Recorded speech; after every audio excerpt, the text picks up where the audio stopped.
నమస్తే. నేను జీవి సత్యనారాయణ. ఈ ఎపిసోడ్‌లో మనకి బడ్జెట్ అయిపోయింది.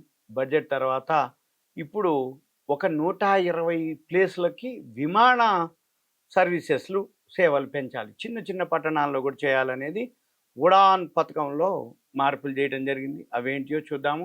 120 గమ్యస్థానాలని అనుసంధానించడం జరిగింది.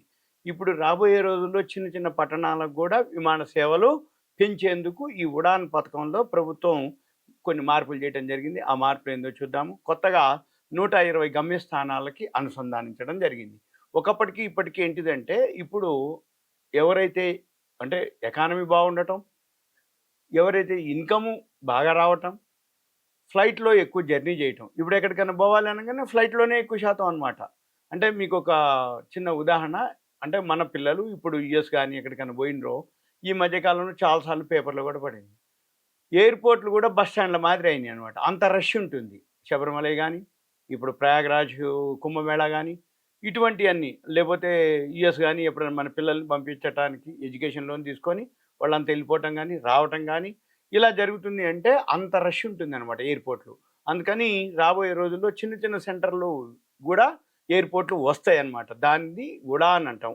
ఉడాన్‌లో మార్పులు. అయితే కొత్తగా రాబోయే ఒక 10 ఏళ్లలో 4,00,00,000 మంది విమాన ప్రయాణికులను చేరవేయటానికి ఈ మార్పులు ఉపయోగపడతాయని చెప్పడం జరిగింది. ఈ ఉడాన్ అంటే ఏందంటే ఉడే దేశ్ కా ఆమ్ నాగరిక్. ఉడే దేశ్ కా ఆమ్ నాగరిక్. కింద అంటే ఇప్పటి వరకు 88 విమానాశ్రయాలకు అనుసంధానం జరిగింది. ఇప్పుడు ఈ 88 విమానాశ్రయాలు కాకుండా 619 మార్గాల్లో ఈ విమాన సేవలు అందుబాటులోకి రావడం జరిగింది ఇప్పటివరకు. అయితే ఈ విమానంలో ప్రయాణించాలనే కలను అంటే దాదాపు 1.5 కోట్ల మంది మధ్య తరగతి ప్రజలకు ఉడాన్ పథకం సాకారం చేసింది. అందుకే మళ్ళీ ఈ ఉడాన్ పథకాన్ని నవీకరించి తీసుకొస్తున్నట్లుగా బడ్జెట్‌లో మంత్రి నిర్మలా సీతారామన్ గారు ప్రకటించడం జరిగింది. ఇప్పుడు అంటే హెలీప్యాడ్‌లు అనుకోండి, కొండ ప్రాంతాల్లో చిన్నపాటి విమానాశ్రయాల ఏర్పాటుకు, ఈశాన్య ప్రాంతాల్లో విమాన సదుపాయాలు పెంచడానికి ఈ పథకం ఉపయోగపడుతుందనమాట.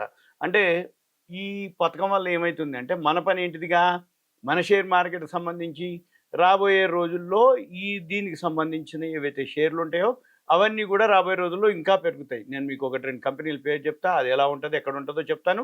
ముందు ఇది అయిపోయినాక చెప్తా. ఇప్పుడు వచ్చే ఫైనాన్షియల్ ఇయర్‌కి అంటే ఈ 2000 బడ్జెట్ ఎప్పుడైతే ఫిబ్రవరి 1 తారీఖు అయిపోయిందో, ఈ ఫైనాన్షియల్ ఇయర్‌కి 2025, 26కి గాను పౌర విమాన మంత్రిత్వ శాఖ కింద దాదాపు 10% తగ్గియడం జరిగింది. 2400.31 కోట్లు పరిమితం చేసిర్రు. 2024, 25లో ఇదే బడ్జెట్‌లో కేటాయింపు 2658.68 కోట్లుంది. ఈ ఉడాన్ పథకానికి 800 కోట్ల నుంచి 32% తగ్గించి 540 కోట్లే ఇప్పుడు. అయితే ఈ డీజీసీఏ పౌర విమానయాన directorate general, BCAS bureau of civil aviation సెక్యూరిటీలకు కేటాయింపులు స్వల్పంగా పెంచడం జరిగింది. 2025, 26లో ఈ డీజీసీఏకు 330 కోట్లు, బీసీఏఎస్కు 95 కోట్లు ఉన్నాయన్నమాట. ఇప్పుడు ప్రజెంట్ లభించనున్నాయి. అయితే ఇక మనం ఏం చేయాలి? మన షేర్ మార్కెట్‌కి సంబంధించిన ఏవైతే షేర్లు ఉంటాయో ఇవి మనం చూడాలి. వాటిల్లో ఏమేమి ఉంటాయి అంటే సింపుల్‌గా మనము స్క్రీనర్ డాట్ ఇన్ ఒక వెబ్‌సైట్ ఉంటుంది. ఆ స్క్రీనర్ డాట్ ఇన్‌లో వెబ్‌సైట్ ఓపెన్ చేయాలి. ఓపెన్ చేసి స్క్రీనర్ డాట్ ఇన్‌లో స్క్రీన్స్ అని ఒక వర్డ్ ఉంటుంది. స్క్రీన్స్ మీరు మళ్ళొకసారి చెప్తున్నా, ఈ వీడియోలు వినేటప్పుడు ఒక పెన్ను, నోట్‌బుక్ దగ్గర పెట్టుకోవాలి. మన వీడియోల వరకు కోసమే. ఏ వెబ్‌సైట్‌లు మనం చెప్తున్నాం, ఆ వెబ్‌సైట్ రాసుకోవాలి. తర్వాత ఫ్రీగా ఉన్నప్పుడు వీడియో విన్నాక ఆ వెబ్‌సైట్‌ని చెక్ చేసుకోవటం. అది మళ్ళీ ఇంకేదైనా డౌట్స్ ఉన్నాయంటే మీరు దయచేసి కాల్ చేయొద్దు.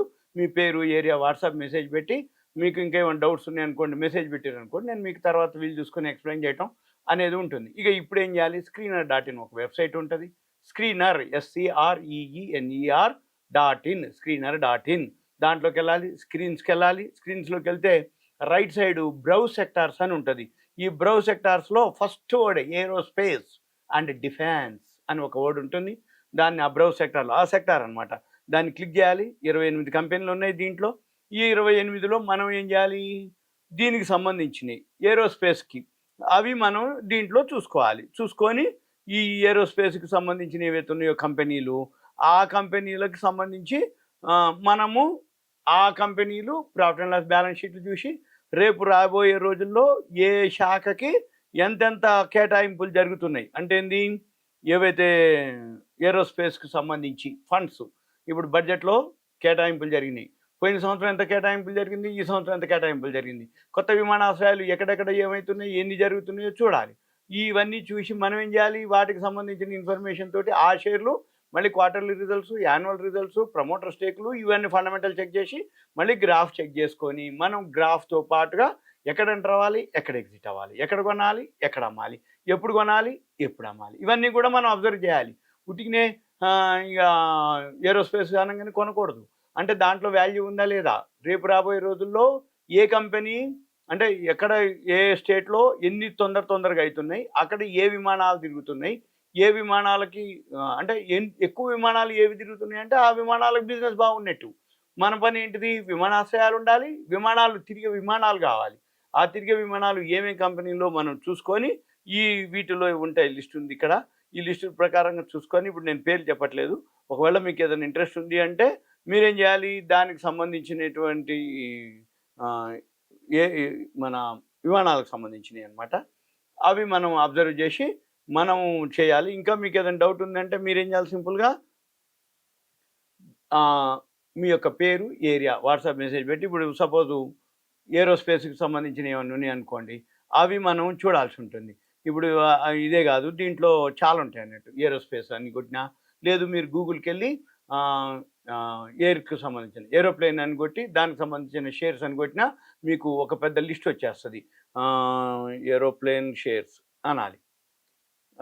అంటే దానికి సంబంధించిన ఏవైతే ఉన్నాయో అవి మనకి లిస్ట్ వస్తుంది. మనం ఏం చేయాలి, మళ్ళీ ఆ షేర్లని అబ్జర్వ్ చేయాలి, ఆ షేర్స్ ఫాలో అవ్వాలి. ఏవియేషన్ సెక్టార్ అంటాం దాన్ని. ఏవియేషన్ సెక్టార్ ఏవైతే ఉన్నాయో వాటికి సంబంధించిన ఏవైతే కంపెనీలు ఉంటాయో అవి మనం అబ్జర్వ్ చేయాల్సి ఉంటుంది.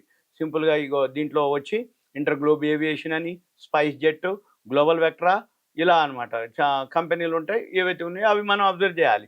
మన పని ఏంటి, సింపుల్గా ఏవైతే ఉన్నాయో top companies, inter globe aviation, global Vectra, మనం ఇట్లా అంటే ఏంది, దీనివల్ల ఏం తెలుస్తుంది మనకి, ఆ కంపెనీలు స్పైస్ జెట్ ఏ కంపెనీలు ఉన్నాయో అవి ఎంత లాభం ఉన్నాయో చూసుకొని మనం వాటిల్లో ఇన్వెస్ట్ చేయాలి. అంతే తప్ప విమానాశ్రయాలు వస్తున్నాయని అన్ని షేర్లు పెరగవు, అన్ని షేర్లు కూడా అంటే లాభాలు రావు.